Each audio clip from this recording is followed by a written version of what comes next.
If you've ever left a room and felt like nobody really remembers you being there, it's probably because you haven't built real charisma yet. I used to think charisma was something you're either born with or not. Turns out that's completely wrong. Charisma is that magnetic presence, the kind that pulls people in without them even knowing why. It's not about being the funniest guy in the room or the best looking one. It's simply an energy that draws people toward you. And since it's a feeling you create, it's also a skill, which means you can build it. In this video, I will show you 4 ways to max your charisma. Let's get into it. Charisma Boost 1. Playful Teasing. Most people, when they're talking to someone they want to impress, give the safest, most correct answer possible. They're scared of saying something weird, something embarrassing, so every answer comes out a little flat, a little rehearsed. That's exactly the problem. Playing it safe all the time is boring. Being boring is basically the opposite of being charismatic. Charismatic people don't play it safe. Instead of always giving boring answers, they'll occasionally give playful, unexpected ones. Let's say someone asks how you got a scar on your hand. The boring answer, "Oh, I cut myself cooking." But the playful answer would be, "Funny story. I had to fight off 3 raccoons trying to steal my sandwich." Let them laugh or look at you like you're crazy, and then say, "Okay, fine, the carrots in my hand looked a little too similar that day." Playful teasing isn't just about your own answers though, it's just as much about the small, light-hearted jabs you throw at other people, and at yourself when someone throws one at you. If someone brags a little about a small win, like beating you at a game once, "Alright champion, that's a lot of confidence for one lucky round." Or if someone teases you first, something like, "Did you trip over your own feet again?" Most people get defensive or awkwardly deny it. A charismatic person leans all the way in and takes it to an absurd extreme. "Yep, my feet have fooled me again. I fell up a staircase. Not down, up." The bigger and more ridiculous you make it, the funnier it lands, and the more it shows you're not rattled by a little teasing. This is really what playful teasing is, taking a moment that could feel flat, awkward, or slightly confrontational, and turning it into something both of you laugh at instead. It's not about making the other person feel small. It's a light poke, always followed by warmth. And it's just as much about being willing to make fun of yourself as it is about teasing them. That's what makes it powerful. It shows you don't take every moment so seriously, and it gives the other person permission to loosen up too. Once people see you can take a joke and hand one back without any tension, conversations stop feeling careful and start feeling fun. Quick thing before we continue. I put a lot of time and effort into making these videos as useful as possible. If this is helping you, it would mean a lot if you hit subscribe. It's completely free, but it genuinely helps me more than you think. Thank you. Now, back to maxing your charisma. 2. Nothing to hide posture. Watch how people stand when they feel unsure of themselves. Arms crossed, shoulders pulled in, hands stuffed in their pockets.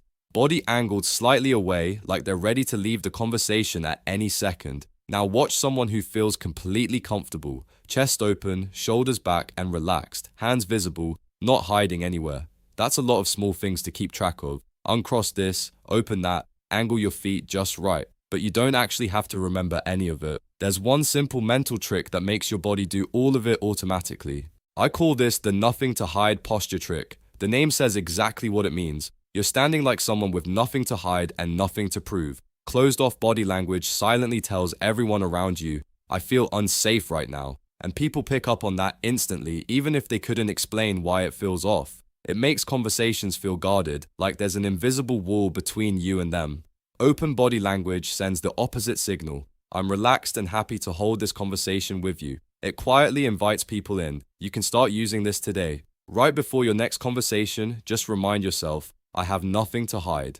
That's it. Watch your body loosen up on its own. Shoulders drop, arms uncross, chest opens. It works even sitting down. At a dinner table, that one thought alone is enough to make you lean in instead of leaning back with your arms crossed. In a group standing in a circle, it naturally turns your whole body into the group instead of half facing the exit.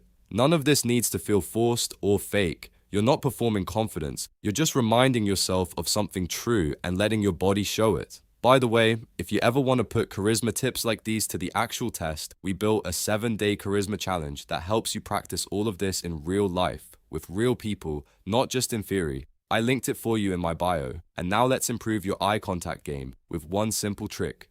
3. The eye contact triangle.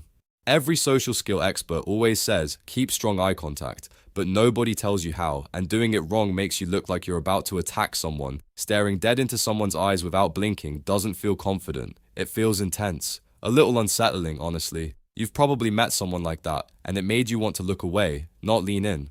On the other hand, barely making eye contact at all, glancing around the room, at the floor, at your phone, sends the opposite message that you're nervous, distracted, or just not that interested in the conversation.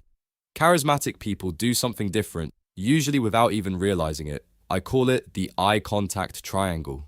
Instead of locking onto one eye, you softly shift your gaze between 3 points: their left eye, their right eye, and their mouth, then back again. Slowly, naturally, like you would if you were just genuinely paying attention to someone's face while they talk. This tiny movement changes everything. It keeps your eyes soft instead of fixed, so you look interested instead of predatory. It also gives your brain a small, harmless task to focus on, which stops you from overthinking the conversation, worrying about what to say next, or feeling awkward about how long you're supposed to hold eye contact. There's a nice side effect to it too. Because you're naturally glancing toward their mouth as part of the triangle, you'll notice small reactions, a smirk, a laugh they're holding back that most people completely miss. Try it in your very next conversation. You'll notice you hold eye contact naturally, long enough to feel connected without ever tipping into that awkward, unblinking stare that makes people want to look away. And if you want an even simpler eye contact trick, one that's just as powerful, maybe even more, we've got one inside the 7-Day Charisma Challenge. I linked the challenge on my profile. Charisma Boost 4, Outcome Independence. This last one might be the most important of all 4, because it's the one that makes the other 3 actually work. Almost everyone makes the same mistake when they're trying to improve their social skills. They hear a trick, decide to try it, and then anxiously watch to see if it worked. Did that joke land? Did the other person seem to like the conversation? That need for approval leaks out in tiny ways: a nervous glance, a forced laugh, rushing to fill silence. And people can feel it, even if they can't name it. Charismatic people operate completely differently. They live by one simple rule: their reaction is not my responsibility. You crack the joke. If it lands, great. If it doesn't, that's fine too. You move on without overthinking it. You bring good energy into the room. If the room matches it, awesome. If it doesn't, you don't shrink or take it personally.